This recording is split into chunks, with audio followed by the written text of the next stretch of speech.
Hello fellow gamers, Peter here from the Esoteric Order of Gamers. I am here with my friend Andy. Hello! And we're going to do a battle report. It's been a while since we've done a battle report. Today we've got an exciting new game. Yes, it's brand new and very exciting. I've never played it before, neither has Andy. And it's called Relicblade. Dun dun dun! Now Relicblade is by a guy called Sean Sutter. And this is, again, one of these amazing games pretty much done by one guy. He has a guy called Malev who helps him out. But Sean Sutter did the rules, and he also does all the artwork, which is fantastic, and the miniatures, designs the miniatures. It's astonishing how much one person can do to create a fantastic miniatures tabletop game, as did the Drowned Earth, which we've talked about before, a similar kind of thing. So Relicblade is a very nice little system. It looks very straightforward and simple, but very thematic and exciting. It's got some great campaign rules as well. But we're going to try it out for the first time and show you what it's like. And it's very exciting. So Andy, you're playing the adversaries, so the path of the adversary, and yes. Just give us a little idea of who we've got here on your side. I've got bone people. Peter asked me if I wanted goodies or baddies. I immediately said baddies. So on the left, I've got the Bone Fury. He is like a flying construct. Look at the card here. It's all like hand-drawn style. Again, that's Sean Sutter. He does all of the illustrations. He does the model design, the rules, you name it. Like, he's a total modern Renaissance man. So he's like a flying threat. Next, I've got two Bone Stalkers. These are Bone Stalkers. Bone Stalkers. Sorry. Obscure musical references. Now, these guys are like my mooks. Pretty much. Like, they leap. They have a leap of 10 inches, which looks horrifying, and then gore. Ooh, yeah. Yeah. This guy's my Dark Watcher. So he's got a longbow. He's not too much of a slouch in close combat, and he can cast a like a frailty magic spell. And because of an upgrade card that he got, he's essentially better at killing people. If he takes someone off the table with one of his attacks, they can't be resuscitated. And we should point out here that there's all these lovely upgrade cards, and a character has a certain amount of spots in their inventory which have these icons, so you can see what upgrade cards you can add. You can either buy these, or during a campaign you can get them. And the great thing is they have these abilities, and then you can just slide them under the card like so, and there you can see the special ability that you've got. So you can put a row of those under there. Really nice little bit of design there. Very elegant system, eh? Yep. This is the Dark Prophet. So he's like, all of his stuff, you can see from the icon here, they're all magical attacks.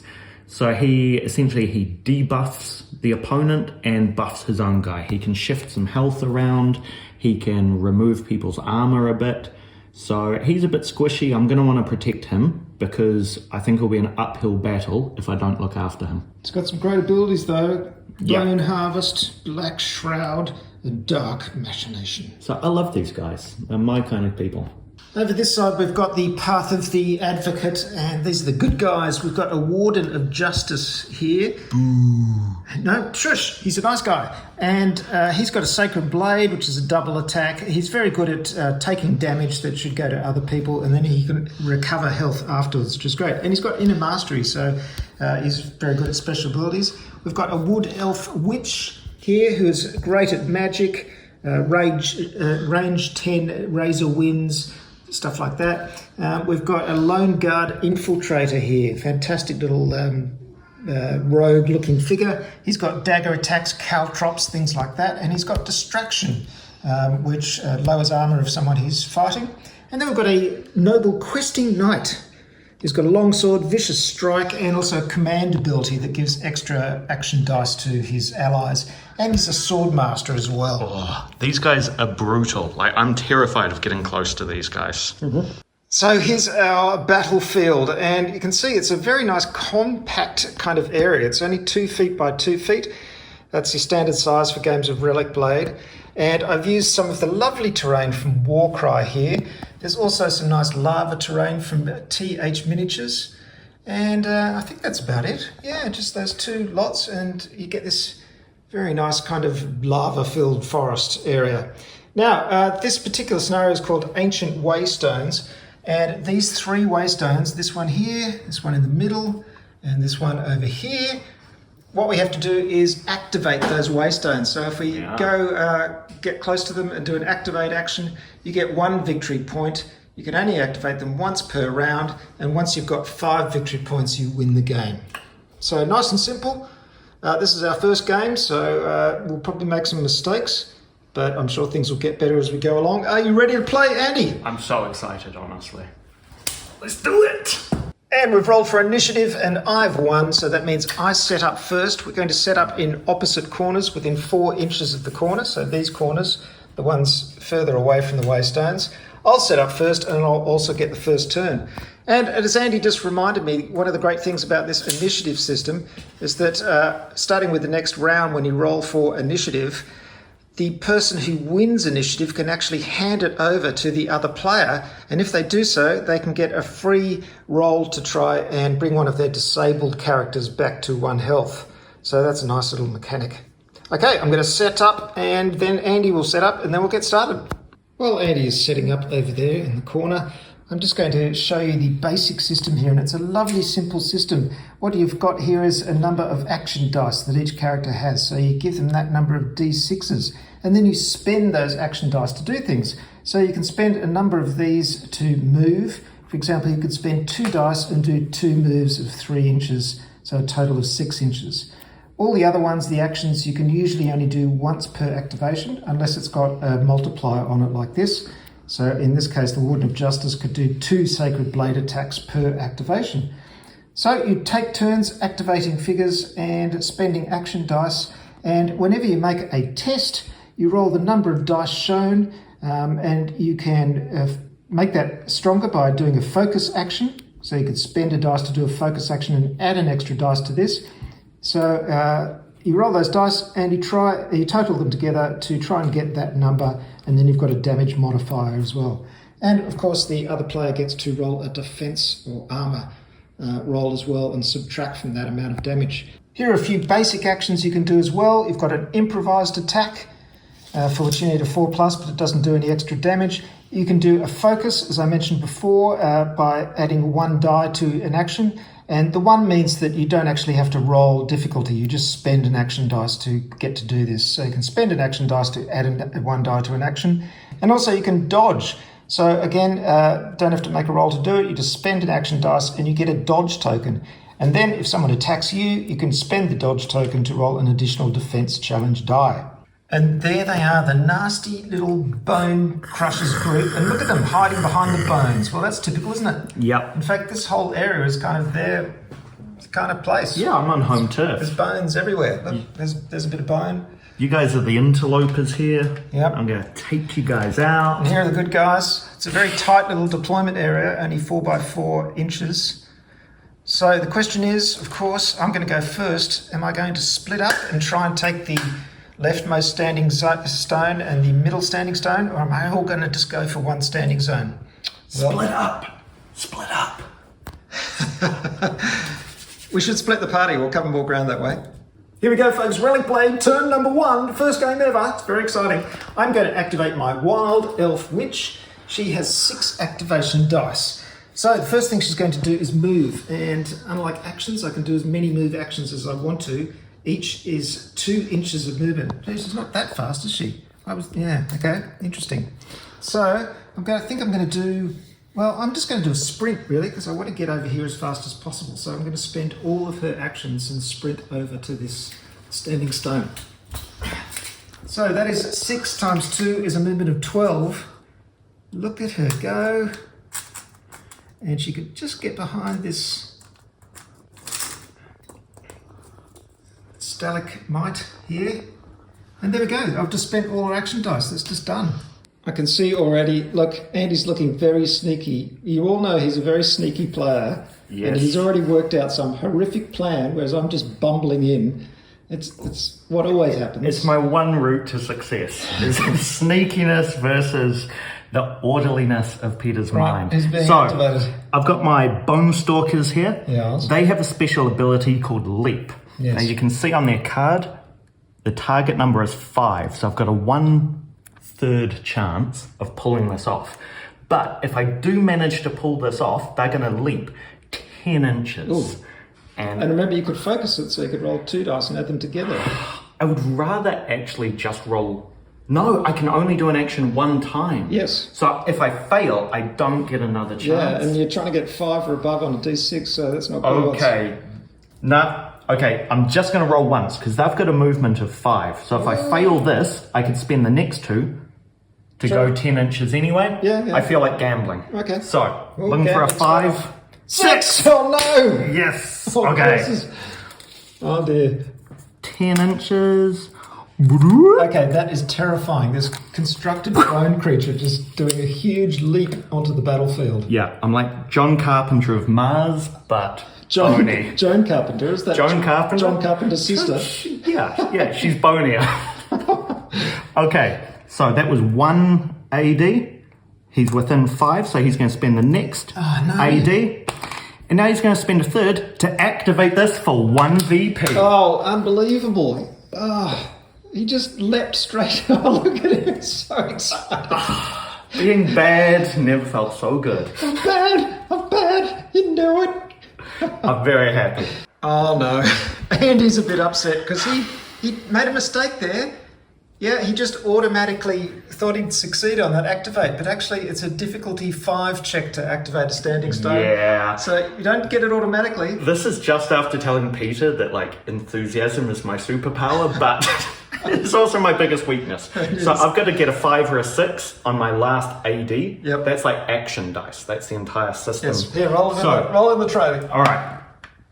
No. Oh, You know what that means? The token goes back. Oh, rewind on all that excitement. Over to you, Peter. Right, after that abject failure on Andy's part, my lone guard infiltrator is going to sprint for the centre of the board.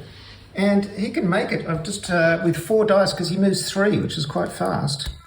And that is 12 inches, which I've already measured, can get me to the standing stone. There. And that leaves him 1 inches to try and do 1 dice to do an activate. Here we go. Oh, he's still got 1. Need a 5+. No! Yes! Oh, it's early days.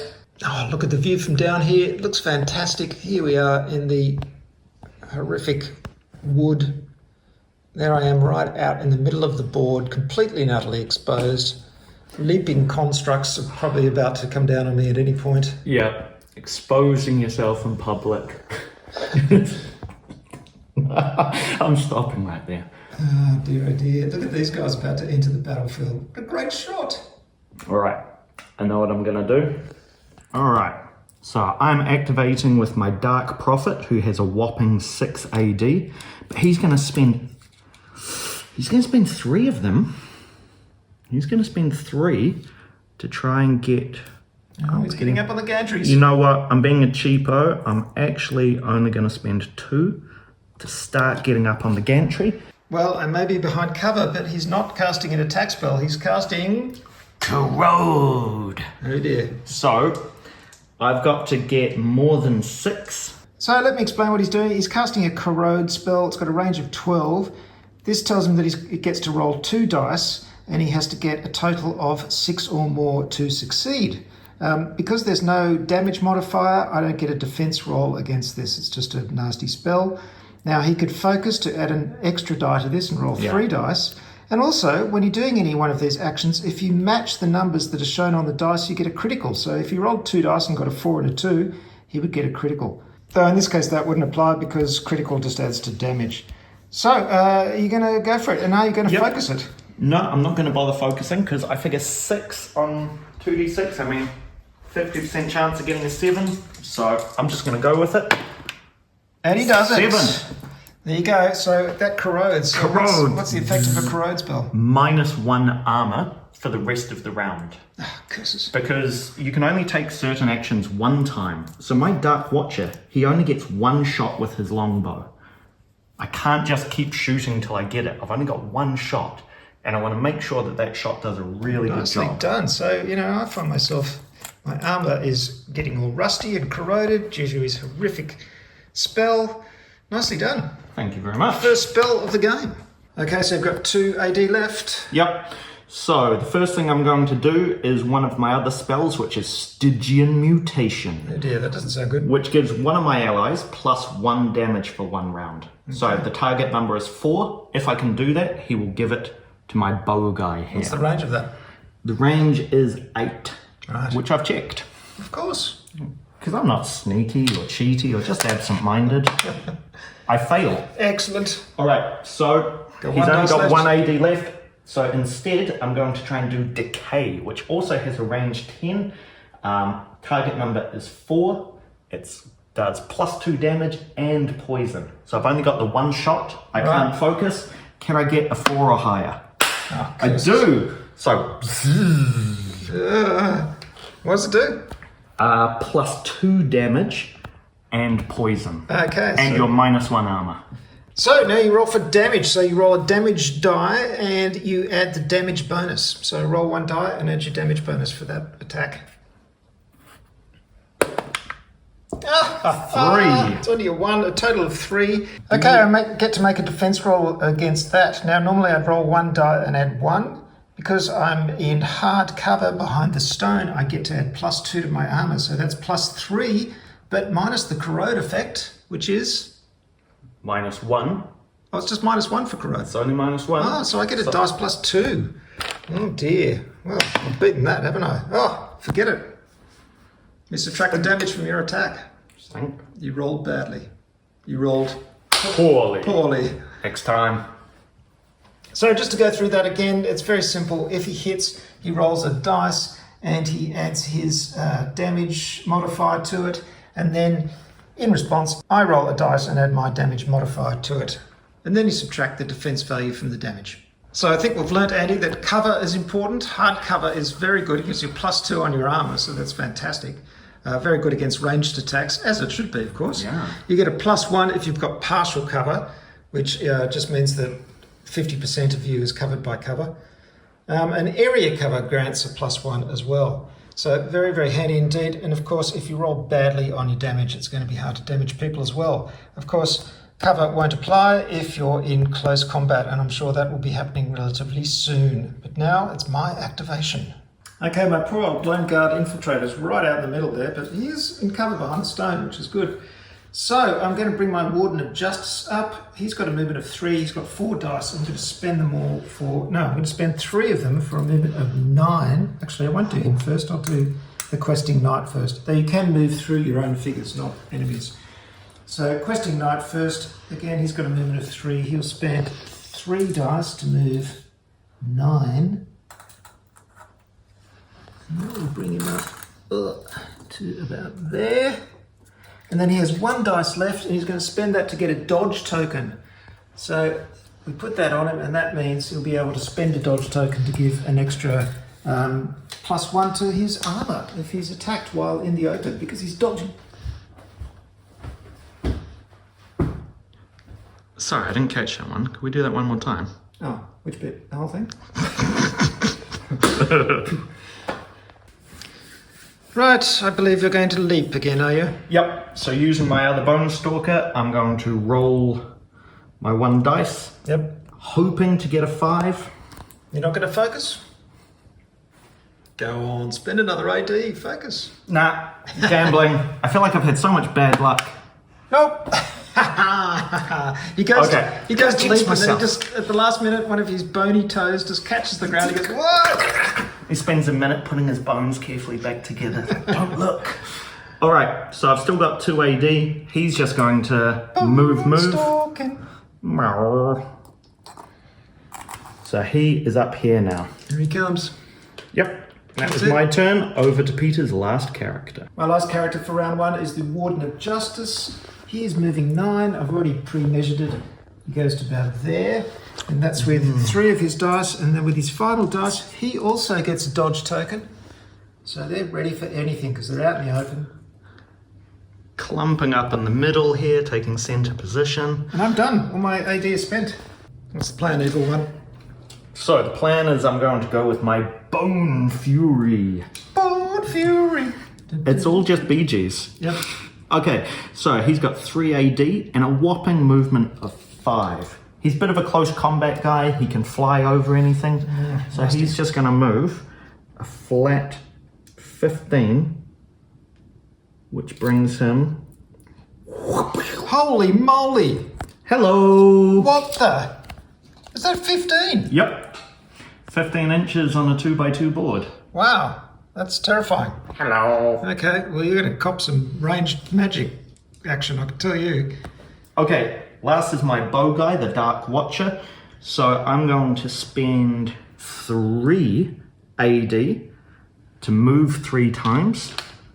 And he's going to scuttle over to here, where your rogue is no longer in cover. Hello! And he's going to use his last remaining AD for a longbow shot, which is a difficulty 4. Oh, so you've got no cover, and thanks to the spell earlier, you don't even have your native armor. Oh, no! So hopefully I can roll a 4 or higher. Nicely done. Come on. No! He misses. Twang, shum. Stank. Okay. And that was the end of turn 1. Nicely done, though. Well, Andy, we're up to round 2. What do you think so far?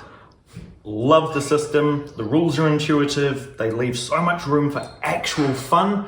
I'm disappointed in my dice rolling, but that's the way it goes. All right. I'm looking forward to round 2. Okay, let's roll for initiative. Oh dear, a 5. A 6!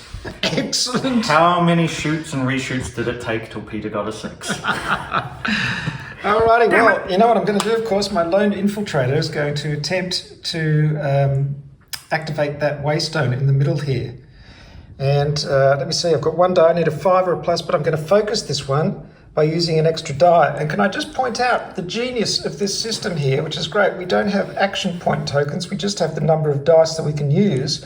So basically, I want to do an action, and then I want to focus with another action. So I'm actually using the action point token in a way, which I just think is ingenious. How did no one think to use action point tokens as the dice themselves? Yep, or dice as the action point tokens. Exactly what he said. So once again, shout out to Metal King Studios. Yeah, well done, well done. Right, move that dice out of the way. You're looking for 5 ups? I need a 5 or above, and I add them together, so the chances are really good when you focus. Bang! Thank you very much. That's the first victory point of the game, my friend. Woohoo! And I've got 2 dice left. You know, despite the simplicity of the system, there's some lovely choices here. So I've got this guy in the middle here, and what I could do is just move a little bit to get in range of this guy and chuck a dagger at him. Because I've got 2 dice, so it'd be 1 dice for a move and 1 dice to chuck a dagger. Or I could spend a dice to give him a dodge token, so he's got a +1 armor if he's attacked during your turn. So there's interesting decisions. Not sure what I'm going to do. The other option is to try and go for this guy, but I've only got a range of 6, so I'm not going to make it. Okay, so what I'm going to do is I'm going to move 1 dice to move here, like that, and then chuck a dagger at your button stalk. And that's sensible, because by moving that way, get you're out of the way of him. That is the plan, my friend. So All right, let's see a roll. I need a 4 or above. This is my last die, so I can't focus it. So 4 or above.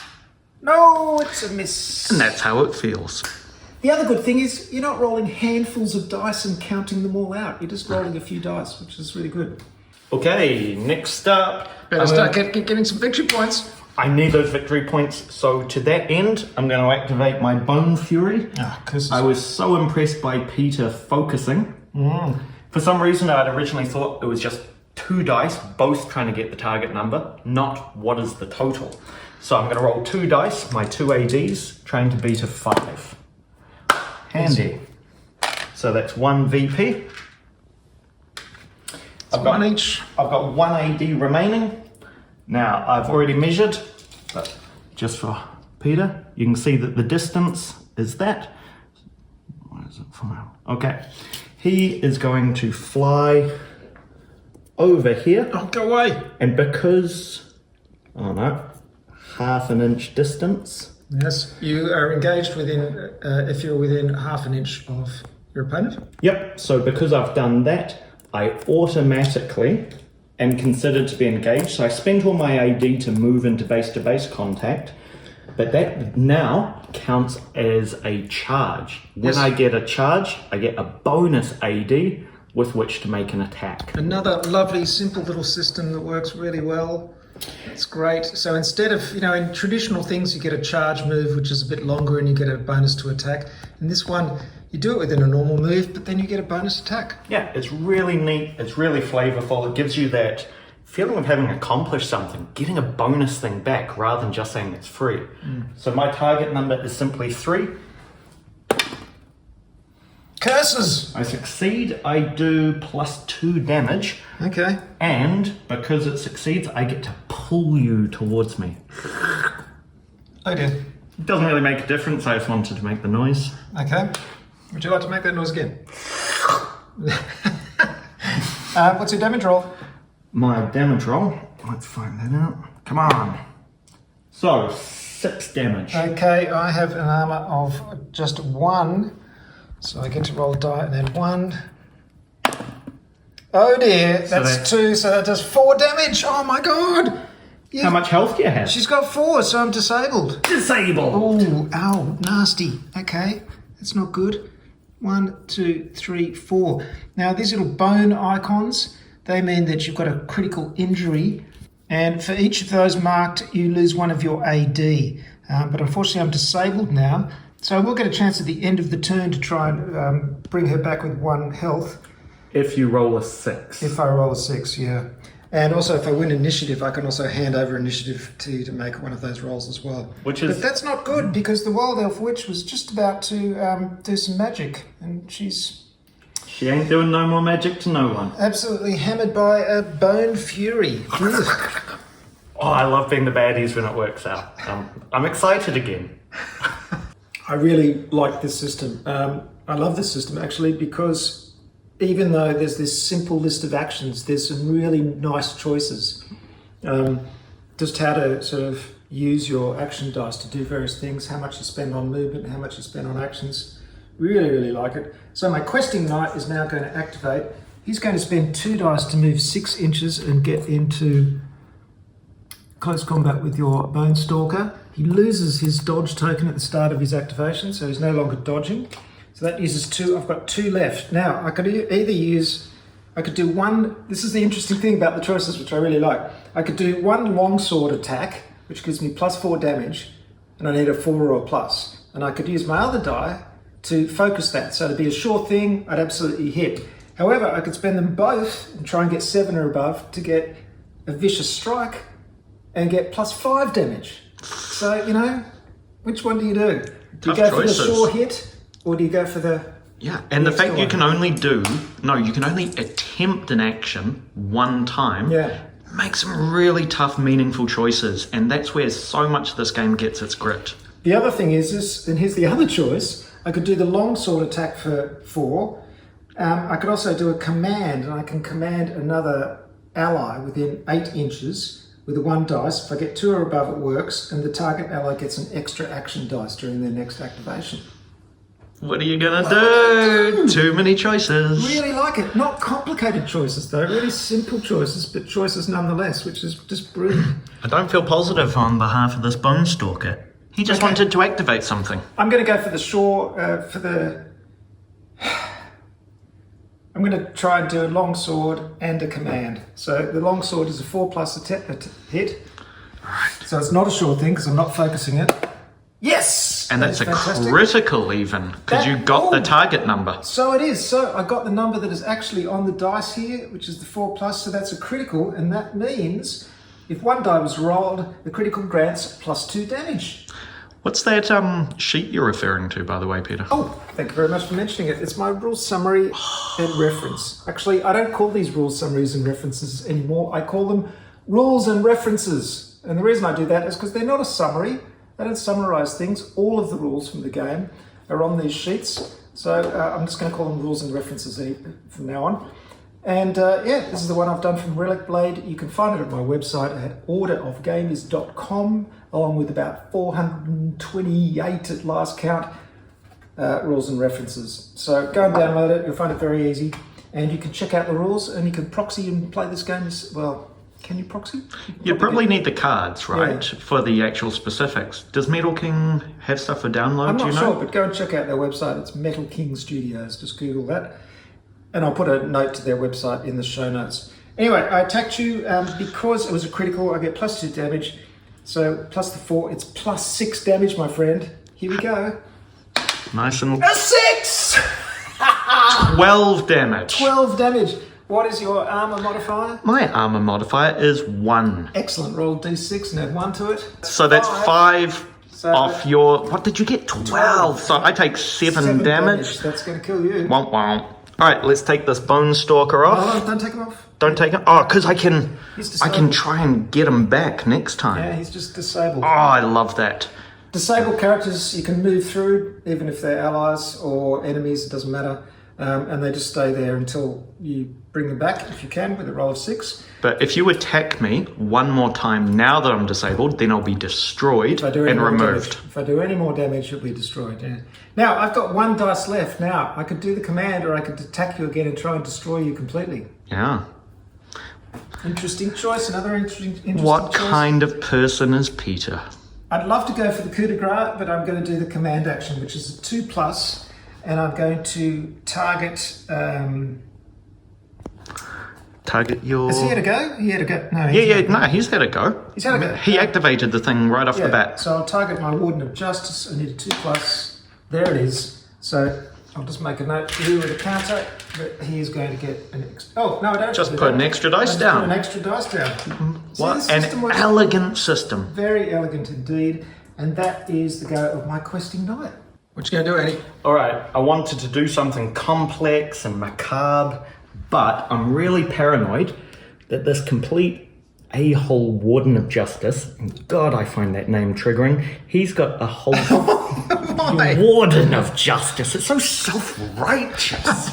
God, I hate these do-gooders. The thing about Andy really gets into the role of his army. I get into anything, like it's 100% commitment for me. But, so, I want to take this guy out, but what really worries me is he has 5 AD. Yeah. So if he wanted, he could scuttle all the way over here and activate it. Oof. Which I'm sure Peter has considered. That's So I'm- because he's inspired by the command from his questing knight. he's just full of justice juice. Yeah, he's full of justice juice. He's like me, he's just enthusiastic, he's going to do it. He's pumped up on justice juice. Yeah, he's high on justice.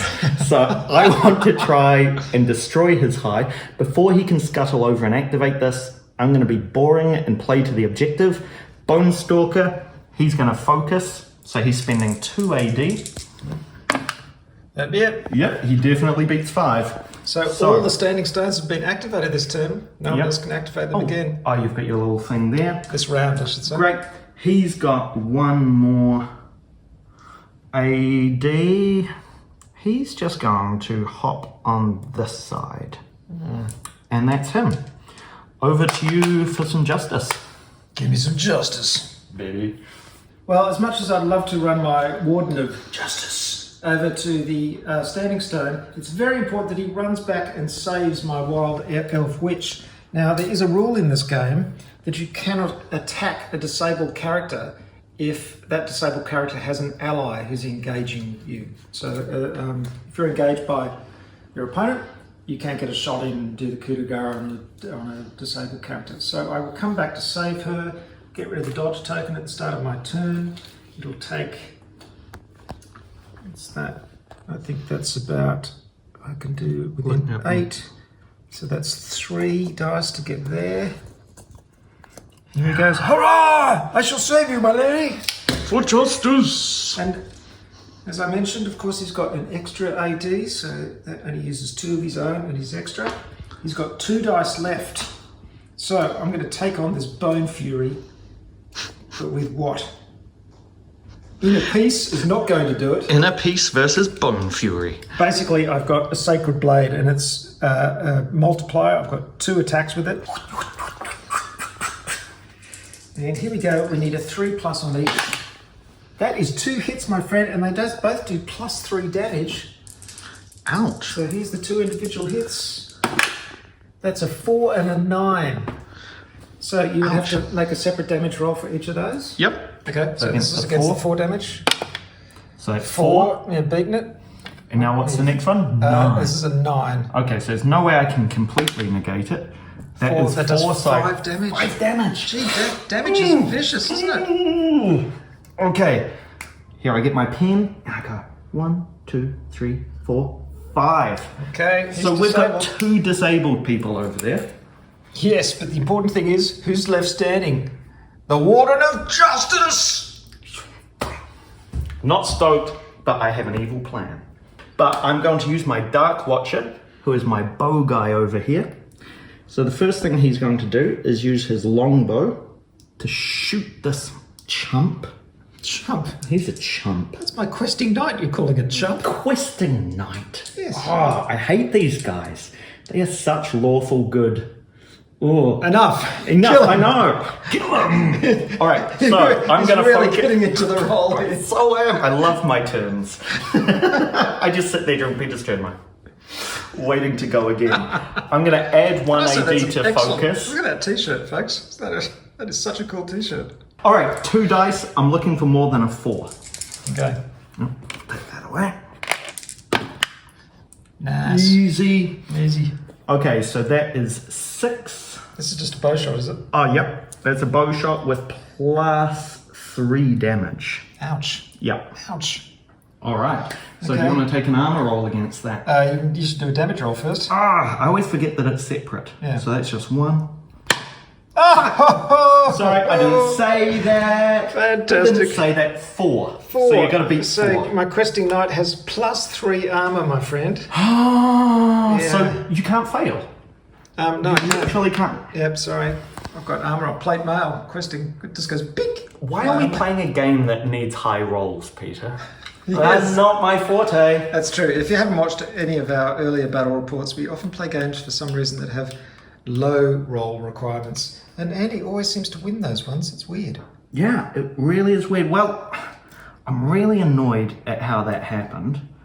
So I'm going to, let me see, he's got a movement of 3. So he's going to spend 1 AD and then another one to move into engagement, which will give him a melee attack. You know you're in trouble when you send your range guy into melee. That's the smacks of desperation there. Well, if this is desperation, I'm just desperate to hurt you with a stone knife. Stone knife. So I've only got the 1 dice, and that's looking for a target number of 3. Which I do. Damage. Damage is plus 3, 5. Okay, but I've got plus 3 on my armor. Oh, sorry, my friend.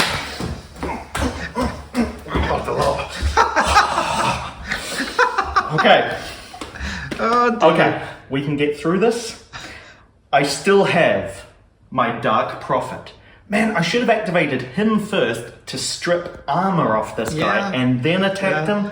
Now you know what's going to happen next turn. Well, it's our first game. We're just getting used to all the synergies and special abilities. I've just noticed, of course, that I've got Swordmaster, my knight, and he gets a bonus die if he uses it for melee weapon action. So I've really got to remember that as well. Okay, so the Dark Prophet, he's only got a movement of 2, which really does suck. So he's going to move 4 inches. And that's perfect. He's just standing up there casting spells. No, look, I'm going to spend another dice just to get him Beautiful. safe. Look at that. Doesn't that look fantastic? Look at Look, it up he's there. looking down at this carnage. He's probably happy with all of this chaos. That is a fantastic shot. It looks great. Okay. Like, I love this system. Like, and people probably hear me say this a lot, but I mean, I only read the rules this morning on one of Peter's summaries, and I'm already having a blast. Yeah. Like, there's no way my particular neurology could get like a Games Workshop game and be having this much fun. I'd be trying to remember all these rules and flipping through books and just being like overloaded. Yeah. I'm laughing. I'm having a great time with this. It's freaking amazing. Yep. So I'm stoked. All right, I'm going to use 1 dice to use Harvest, which target number of 3. So I'm really hoping I can roll high for this. Yes. I do. Now this means that I can transfer 3 health between up to 3 friendly characters, all within 8 inches. So I'm going to take... I'm going to take 2 off the Dark Prophet and 1 off the Dark Watcher to remove 3 from this guy. Oh, nice. Oh, so he's gone up on the gantry, cast a spell, and the scattered bones of the Bone Stalker have re-knit themselves and come back into life. You know what? I'm actually going to take off the one off the Dark Watcher. And yeah, that's cool. So Creepy. he's got 2. Still got 2 dice left? Yeah, and I've been hemming and hawing because this guy's got a whole lot of special abilities. I'm a real high risk, high reward kind of guy. So I'm going to go for something with a target number of 8. I've only got 2 dice to cast it on. I can't focus. So this may not work, but if it does, I'll be stoked. So high numbers. 8! And it's a critical because those are exactly the numbers required. Okay. I don't know what a critical means. Well, that means if 2 dice per roll, the critical gets 1d6 plus damage, or plus 1d6 damage. Okay, this isn't a damaging spell, unfortunately. Fantastic. So what I actually cast was it Dark Mesh? Yeah, Dark Machination. You can only target disabled characters. That disabled character is destroyed and replaced by another Bone Stalker. Oh no! So guess who? Hold on, is it in range? Is it in range though? There's no range. There's no range? There's no range. So his witch, who was just about to get healed up next turn, is destroyed. And Taken replaced by another Bone off Stalker. the table, and another Bone Stalker appears on the table. Well, I don't have another Bone Stalker, but I will go and get a miniature from my collection to do that. I was just thinking, it's kind of unfortunate they called them disabled, isn't it? Even though that isn't a term that isn't used anymore. You know, I have to say, when I said that there was like a whole pile of people, like disabled people over there, and you said something about Last Man Standing, I was like, this is really I think really tragic. Metal King might want to change that terminology. You could say unconscious or something like that. But you know, we're saying that with love. We're just like, you know what? We could do a bit better. Yeah, I think another term would be good. Okay, I'll go and get a Bone Stalker. Let's see, that is devastating because I've just lost my Wild Elf Witch. She had lots of lovely spells that I never got a chance to use. Well, there's our new Bone Stalker, and this actually is a very, very old Lord of the Rings Wraith figure from the Citadel range. I think it was I don't know if it's Lord of the Rings. It's not from the Lord of the Rings game, but pre-Lord of the Rings tabletop miniatures game.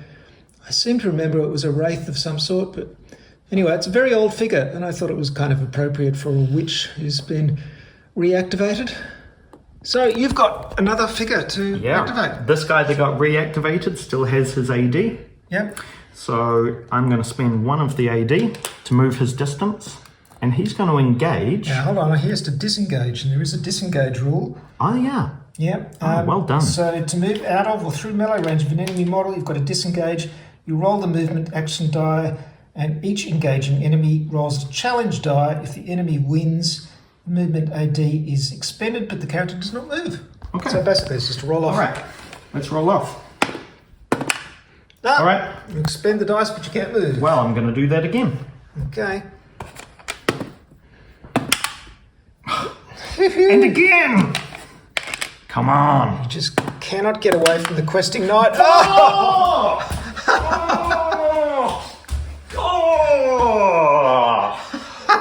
Okay, I got that out of my system. So just mildly disappointed. What was really important to me was that this guy get engaged with him so he can't activate it next turn. Okay, now we may have done that incorrectly because it says the character rolls its movement action dice and each engaging enemy rolls a challenge die. So I think you had to decide how many action dice you're going to spend and roll them all in one go, and I only get 1 die. Oh, well, knowing that, I would definitely spend at least 2. All right, let's do it again. You know what? It's so important. If you stick with red, you know what? I don't care about attacking that guy. I am going to spend 3 because it's vital that he not activate Well, it. probably going to get that. Yes, you are. Okay, so now you can disengage. Well, you're a champion and a gentleman, Peter. No worries. So he is now engaging your guy.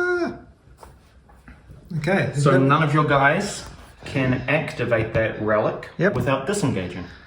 Nice. Okay, that's true. And because, yes, you can't activate it while you're engaged. Now, we're at the end of the turn. We've all done something. So now we can roll for disabled characters.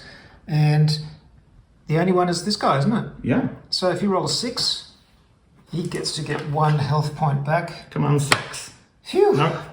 Okay. Why would I roll a 6? He's still lying in pieces.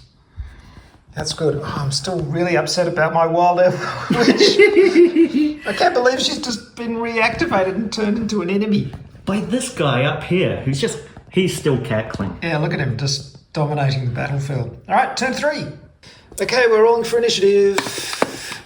Ooh, it's re-roll. equal. I guess that's a re-roll. Yep, re-roll ties.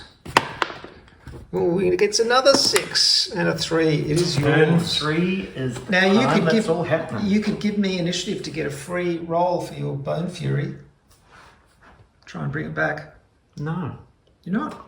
no. I don't want to do you any favours. Oh, it's so cocky. What do you mean, dude? It's not doing me any favours having your Bone Fury back.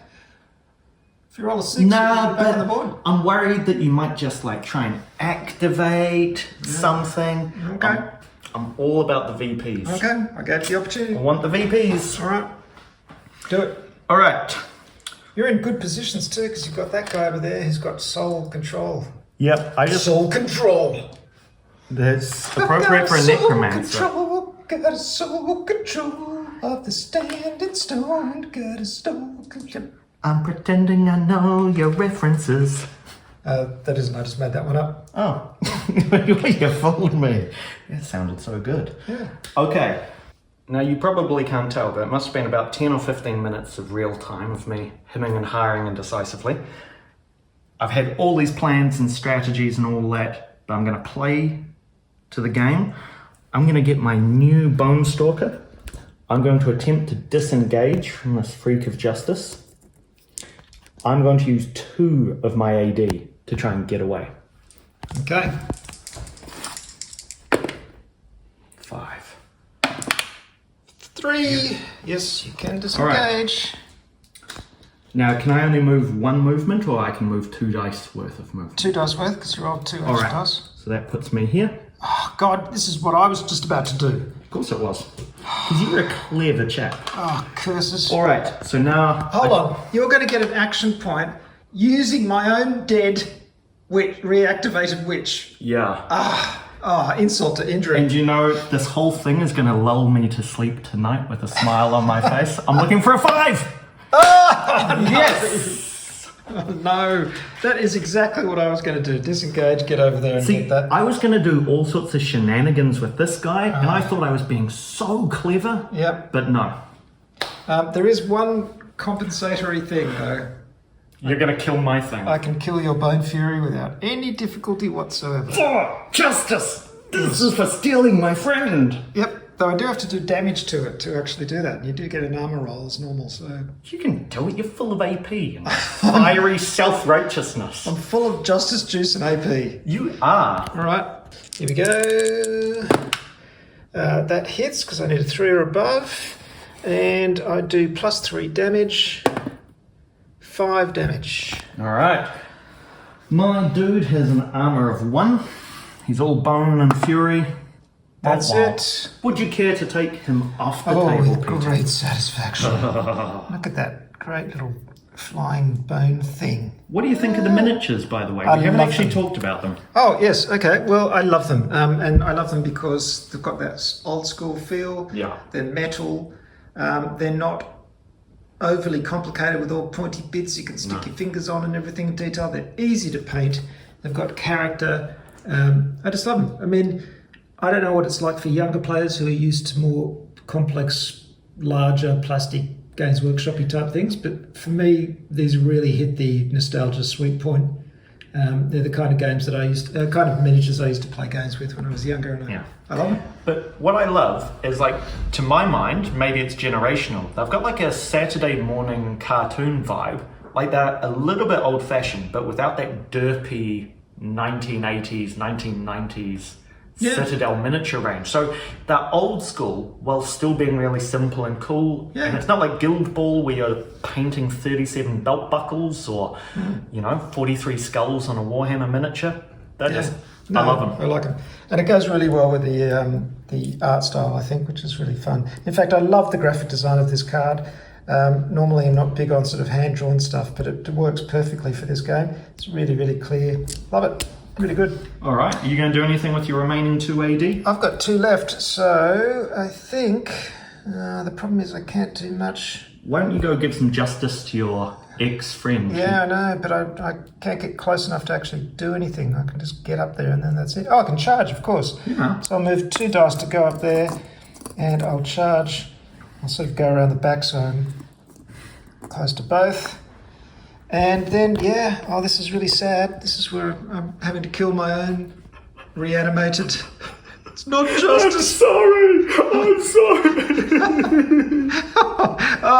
The drama. The incredible drama. So I get 1 free attack.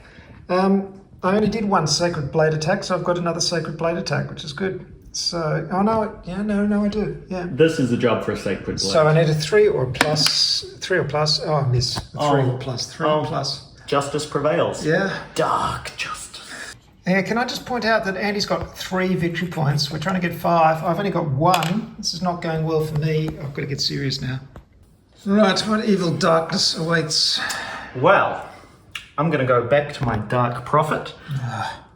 The evil guy. He's got so many options thanks to the upgrades that Peter gave him to get up to 100 points.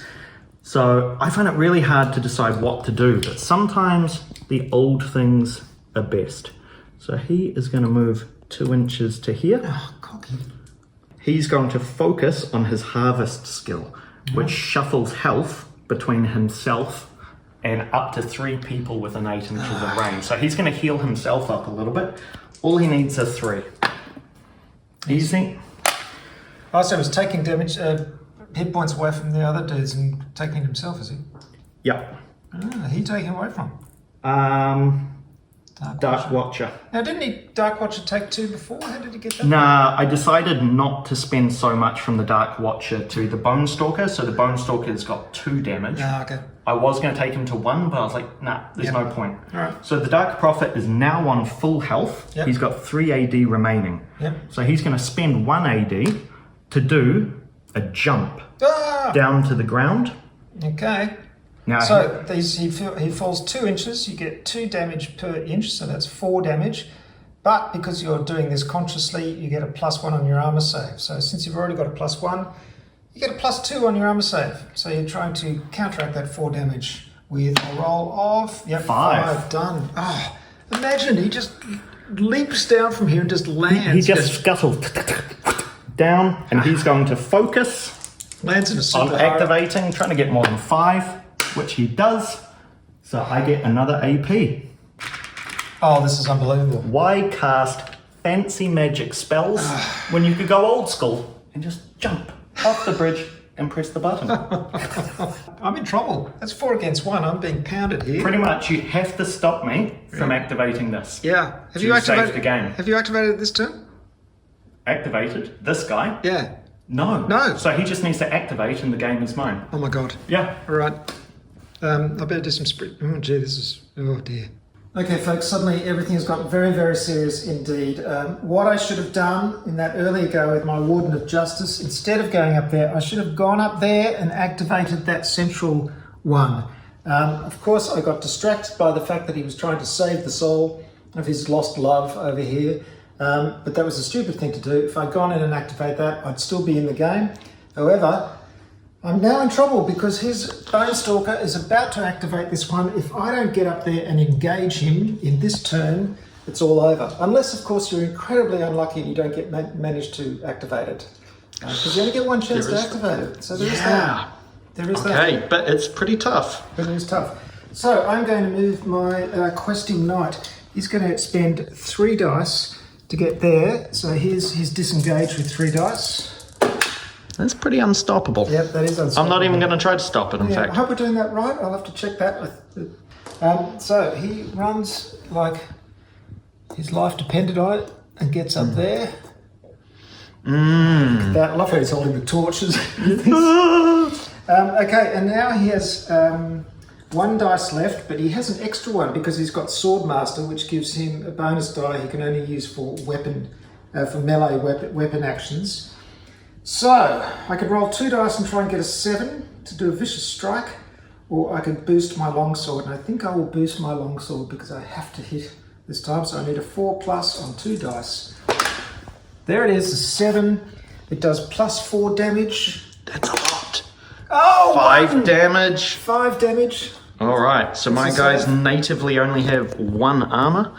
So I'm looking for a 4 to cancel that. Oh, it cancels the damage. Oh, still. he's fine. You are engaged, which is a good thing. I didn't manage to kill you, but you're engaged, so you can't activate that standing stone. Job done. Well, because he's run all the way here, I don't think I can actually disengage or get away with anyone. I think my chances of activating this one last beacon are pretty low.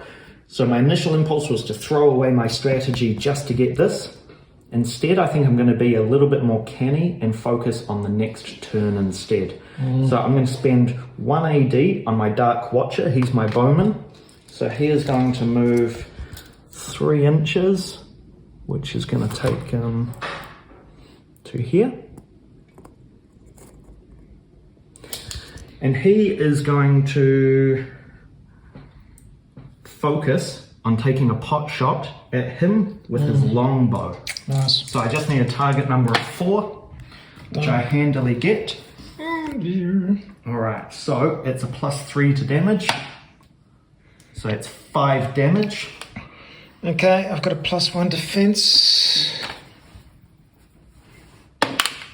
4. It's only 1 damage. Only 1 damage. That's good. Okay. Now he is going to spend his last remaining movement to get into base to base. Oh dear, look at my poor lone guard infiltrator. He's surrounded by bad guys. So because that counts as a charge, I get 1 bonus AD in which to perform a melee attack, Stone Knife, which is the target number of 3. Which I get is +3 damage. Oh, Well, that was so the hit. Ah! 9. 9 damage. Oh no, I'm doomed. I've got a +1, so that's it. Oh, I got a 6. I got a 6. That's 7. I only did 2 damage. I'm still away. I do, however, lose one of my action dice because I've got a grievous injury there. So amazingly, I'm still Can't going. believe your guys are surprisingly tough, I think. Yeah, well, I've had some good rolls. I mean, he really should have gone out there, but I had a good roll. I've got to say, this is a great little scenario that you can see with, what, we're on turn 3 or 3 or 4? Yeah, end of turn 3. And look, we've got a little 2 guys fighting over this stone here. We've got 4 guys fighting over the central one and 2 fighting over this one. So we've just spread out beautifully to try and get the standing stones. It works really, really well. Really like the little 2x2 area too. That's worked really nicely. It's compact and getting into the action straight away. So my lone guard infiltrator here is going to try and take out this Bone Stalker because he's only got 2 points left. If I can do that and run around here, if I win initiative, I can activate that. So it's kind of important, this particular attack. It's crucially important, so I'm going to focus it. It's a dagger. I need a 4+, and it does 2 damage. Here we go. Yes, that's a hit. Is that a critical, in fact, because you got a 4? I just got 2 4s, didn't I? Yep. That is a critical. I rolled 2 dice, so that's +1d6 damage. Thank you for pointing that out. You're welcome. I was so excited at hitting, I didn't even realise it. I'm just pro-drama. That Like, is- regardless which way it's going. That is fantastic. So I'm going to roll this dice, add +2, and then add +d6. That is a 2, so it's 4 + 4, that's 8 damage. 8 damage. Do your armor? I've only got 1 armor. So, That's 4, 5. You just did 3 damage. You're out. You're He is done. down before he could take his own activation even. Fantastic. Then I'll spend my last one. Oh, I've got to disengage from you. You which do. is really annoying. So I've got to get basically just a higher roll than you to disengage Yep. with this dice. 6! Come on, 6. Fantastic. And that Is sums up a lot of the rolling this game. Can I just say, personality of this little dude, he's just like, chop, chop, chop, and then he just gets away and runs around the other side of the standing stone. We definitely emotionally invest in our little painted toy soldiers, don't we? Oh, God. Oh, Done. well done. Next turn, no, you've got... I was going to have 2 guys to do, but you just killed one of them. Oh, fantastic. So we've only got 1 left, and who is he? This one here. This guy here. Let's see what he does. The battle for the central standing stone. But first, the battle for this standing stone. Oh, this is tricky because these guys are engaged, so they're contesting. No one here is engaged with one another. So this is going to go to whoever gets initiative first, and these guys are engaging. Yeah, so basically if I lose initiative next turn, I lose the game. Yeah. Yep. So, unless of course you can kill my knight now and activate that, which there's my no chance in hell. of that happening is very, very, very, very low. Yep. What I'm going to do is I'm going to activate with him. Yep. He's going to disengage. I'm going to apply 2 dice to overcome your challenge dice. So you've got to beat 7, which you that's can't. not gonna happen. Alright, so he gets to move 2 of his movements. Oh god, he's running. Which happens to be 10 anyway. He is going straight into close combat with this guy. So he gets 1 AD back in order to make an attack with his gore, which is a target number of 3. He fails. Excellent. But no, he can't activate the standing stone now because he's engaged. Yep. So he's going to use gore again because it's a twice a turn ability. Okay. Looking for a 3 or higher. Nope, that doesn't count because it fell out. Nope. Okay. Are we going to go with that? Hey! Critical. I'm so good to you. Even though at the start of the game we rolled dice outside the tray and counted them, but that's But we've been inside the tray ever since. Yeah, I'll give it to you that's because the new I'm policy. such a nice guy. You are, Peter. All right, how much You're a damage does that sport. do? So I got a roll. It does a +2 damage plus a d6. So that. Why'd you do a critical, did you? Yeah. No, sorry. If you roll 1 die and do a critical, you get +2 damage, not d6. +2 damage. Yep. Okay, so that is +4, so that's 7 damage. So that's 2, and who is it? It's him. He's got an armor of 1, so that's 3, so that's 4 damage. He is definitely gone. Oh dear, oh dear. You got to watch out for these bone stalkers. Yeah, they're nasty. It's always the little guys who are the nasty ones. Okay, stick a disabled token on him. Is that it? That's everyone. So for this is turn it, 3. Andy. We're going to roll initiative, and if I lose initiative, I lose the game because you will get a chance to activate that. Well, to be fair, even if you win initiative, all you can activate is that. You've got no means of stopping me from activating this with you're any right. of my 4 guys. Damn. So I think winning initiative will postpone you. Well, we're going to do it anyway. activation. We're going to do it anyway. Roll a dice. It's a 3. It's a 3. Again. It's a 1. You've got it. Oh. And you win. Well played, sir. Done. So, very first game of Relicblade ever. Thoughts? Yes, well, Relicblade. Here it is. It's just a lovely little book. And it's a really nice book too. It's got, look at this. Sean did this little illustration for me in the front cover, which I just love. What a guy. But yeah, it's a lovely little book, and the rules just take up a little bit at the start, and then beyond that there's a whole bunch of scenarios. There's a whole campaign system where you can get upgrades and do things. There's rules for special environments, dark dungeons and things like that. You can get wild monsters as well, can be on the board. So I guess that kind of reminds me of Warcry as well, that sort of small warbands things and wild monsters on the board. But I love this system, and I love it because it's simple and it works, and we had no brain drain whatsoever playing this game. We picked it up like that. We were into it, we were having fun. All the characters felt different, which is crucially important. The only thing I thought at the start of the game is that the damage was a bit swingy, because you could kill someone in one go, but that wasn't a problem at all. It worked out really well because it's just a D6. There's not huge amounts of, not big numbers involved there. And it works well. You can get the lucky hit in, but also it might take a few hits to take somebody down. I've still got 2 characters left at the end of the game, so it's not like we were just sort of killed all in one go. I love it. I think if you were saying to somebody, let's go play a tabletop miniatures game, and they've never played a tabletop miniatures game before, I would bring out Relicblade. I think this is the perfect intro to tabletop miniatures. I should point out straight away, because I didn't say it at the start of this video, these guys sent me this for free, and they sent me the models for free to check out. And when I did some research online, I thought, that looks cool, I want to play it. And I'm really glad I did. So the fact I got this free has absolutely nothing to do with my opinion whatsoever. If I didn't like it, I would tell you. But I love it. I think this is a great game for beginners and experienced players alike. What do you think, Em? People who know me will know I can't fake my enthusiasm. You might have seen me a little bit enthusiastic earlier. Like, I think we're living in the age of the indie game right now. Like, I feel like GW, the 80-pound gorilla, 80 pound? No, 800. Yes, who knows, Imperial. It's like, they're just getting more baroque and gothic and obsolete. And there are these nimble, fun little systems that are just pick up and play. No cognitive drain, as you said. I bet next time I play this, I'll barely need to refresh myself on the rules. Yeah. Miniatures are characterful, yet easy to paint. I mean, yeah, why play a big system when you could sell your old army and with it you could pick up Relicblades, you could pick up Drowned Earth or Moonstone or any of these great little games.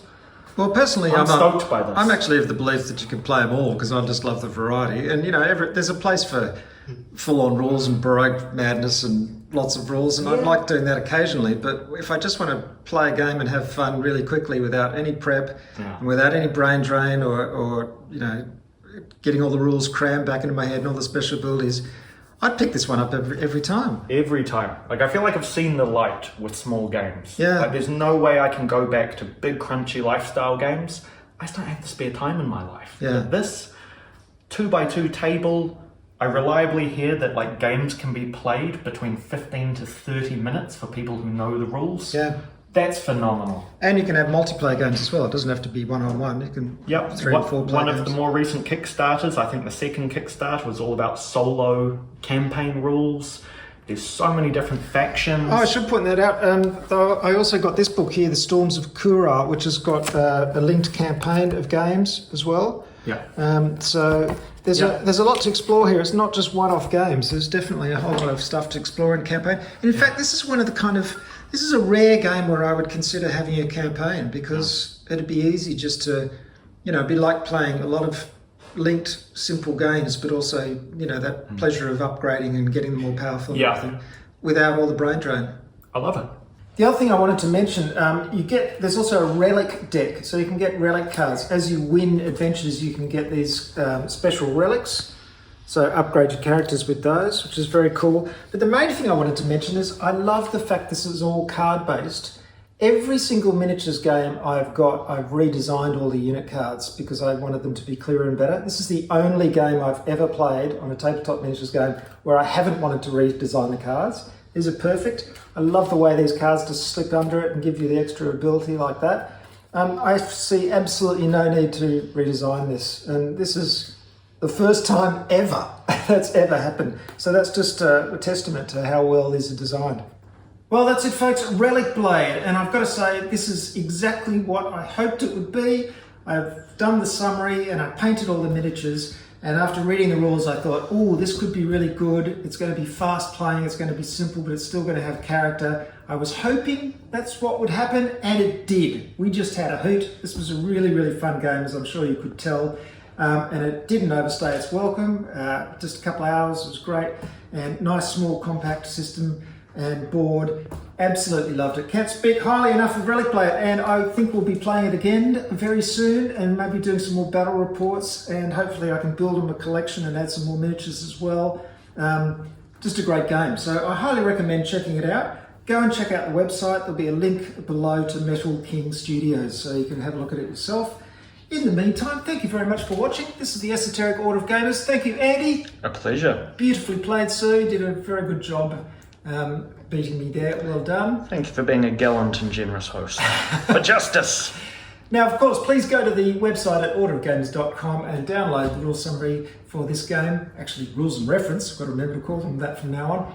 And also check out all my social media changes. There's also a Patreon channel if you choose to support the Esoteric Order of Gamers, which would be highly appreciated. I will see you next time. Thanks for watching. Bye! Bye!